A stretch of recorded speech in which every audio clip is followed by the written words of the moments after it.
Ya, Clara, coba ceritain nih berdua sama Deva nih tentang film ini. Gimana bisa perankan jadi si Sarah dan ini karakternya. Iya, film Until Tomorrow ya kurang lebih seperti yang saya bilang tadi gitu. Mungkin sebagian dari teman-teman ngelihat trailernya terus sudah punya tebakannya gitu bahwa kita tahu nih filmnya akan kemana berujung. Tapi kan kita mau lihat bagaimana kedua manusia ini berjuang kan. Nah sebenarnya itu sih yang pengen dihadirkan gitu. Dan ini juga jadi salah satu apa ya.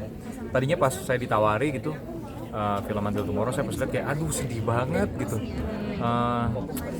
Mampu nggak ya saya untuk ngambil film seperti ini gitu, karena ini film pas begitu baca skripnya patah hati banget gitu. Tapi pada akhirnya kita coba cari sisi berbeda, kita coba cari perspektif lain. Ternyata yang saya temukan adalah ketika saya baca skripnya lagi berulang kali adalah yaitu tentang perjuangan apapun kondisinya. Ketika kita sudah memilih untuk hidup bersama seseorang gitu, ya berjuang sampai benar-benar akhirnya semesta bilang oke, waktunya udah selesai.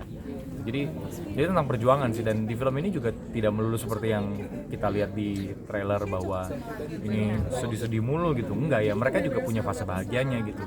Nah semuanya tuh berjalan layaknya kehidupan aja ya. Mereka dari kebahagiaan apa segala macam, mereka yakin bahwa mereka akan menikah, menghabiskan waktunya sama-sama, maut akan menjemput mereka berdua dalam waktu yang sama. Ternyata di tengah-tengah keyakinan itu ada kabar yang tentunya membuat mereka sedih dan akhirnya mengubah karakter mereka, tapi tentunya bikin perjuangan mereka makin solid gitu.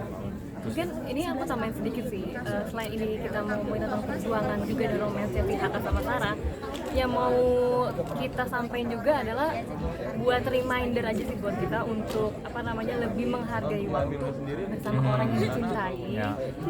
Karena kan kita nggak tahu mereka akan pisah kapan gitu kan. Karena maksudnya kayak simpel, kadang-kadang kita suka take it for granted for everything, mau dari waktu, mau dari manusia, mau dari hal-hal kecil gitu.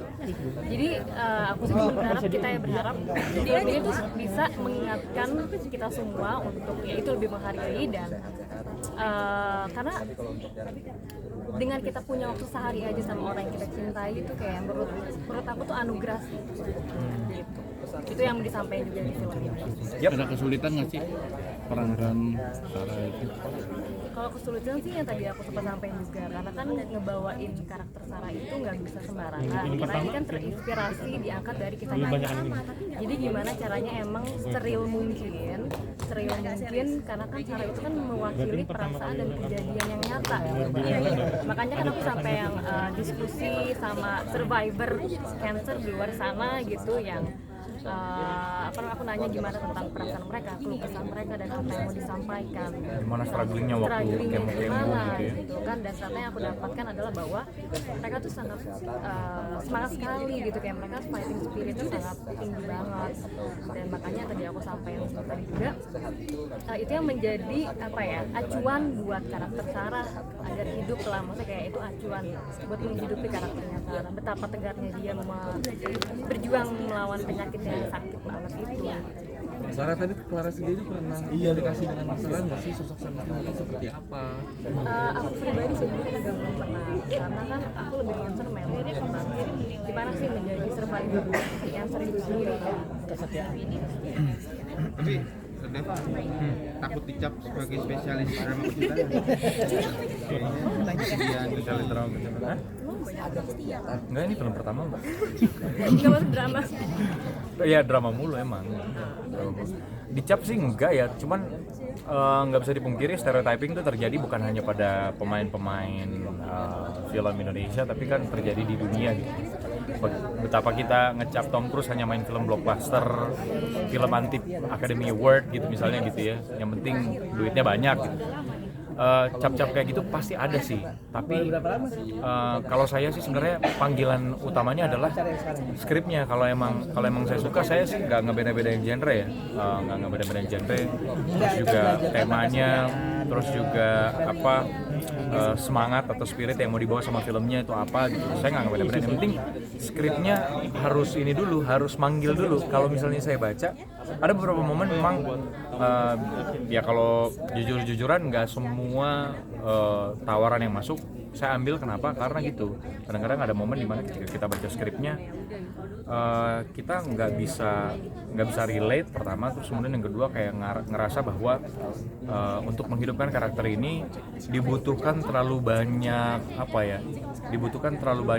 hal-hal yang sifatnya tidak organik, sementara kita pengen ngadirin sesuatu yang believable, harus organik gitu. Nah ketika baca skripnya Until Tomorrow, karena draftnya udah banyak, kita tuh terima skrip itu draft berapa kan, tadi kan katanya udah sampai 78, kita tuh pemain terima itu udah di level draft 3-4, yang mana sebenarnya udah sama produser dan penulis tuh udah dibikin sebagus mungkin. Jadi pas kita terima itu tinggal minor ini doang, revisi doang gitu. Jadi itu sih kalau masalah dicap sih ya saya sih nggak keberatan sih kalaupun misalnya pada akhirnya ada stereotyping itu, tapi pada akhirnya yang lebih penting buat saya adalah orang-orang bisa menikmati filmnya dan bisa believe sama karakter yang saya bawain. Oke. Oke.